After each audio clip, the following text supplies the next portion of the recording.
নমস্কার প্রিয় দর্শক বন্ধুরা, আপনাদের সকলকে এই চ্যানেলে স্বাগত জানাচ্ছি। আজকের মূলত আলোচনার বিষয় হবে যে কার্তিক ঠাকুরকে দেব সেনাপতি নামকরণটা কেন দেওয়া হলো।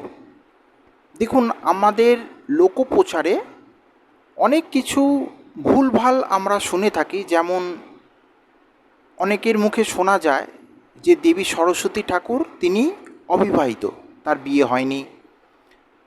কার্তিক ঠাকুর তিনি অবিবাহিত।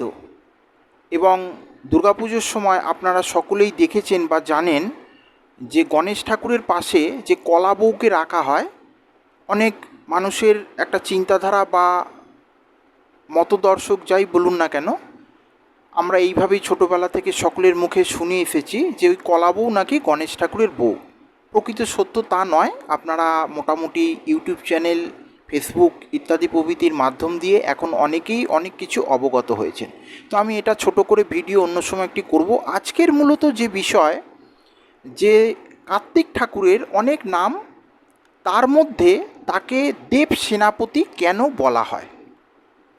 দেখুন, প্রথমে আপনাদেরকে জানাই যে কার্তিক ঠাকুর কিন্তু অবিবাহিত নয়। কার্তিক ঠাকুর বিয়ে হয়েছে, তার স্ত্রীর নাম হচ্ছে দেবসেনা।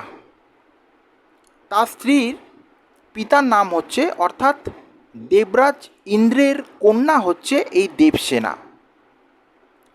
এবং আরেকটি দেবীর নাম পাওয়া যায় বালি বা বাল্লি, কিন্তু সেটা লোকমুখে প্রচার, তার কিছু প্রামাণ্য সেইভাবে পাওয়া যায় না।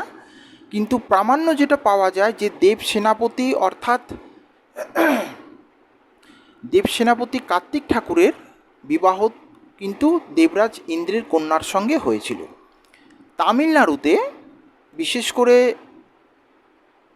কিছু মন্দির আছে যেখানে কার্তিক ঠাকুরকে বিবাহিত রূপে পুজো হয়, এবং সাউথ ইন্ডিয়ার কিছু জায়গায় তাকে কুমার হিসেবে পুজো করা হয়। তো কুমার বলতে অবিবাহিত যে ব্যক্তি, কার্তিক ঠাকুরের অবিবাহিত রূপে তাকে পুজো করা হয়। এটা লোকের মুখে একটা প্রচার।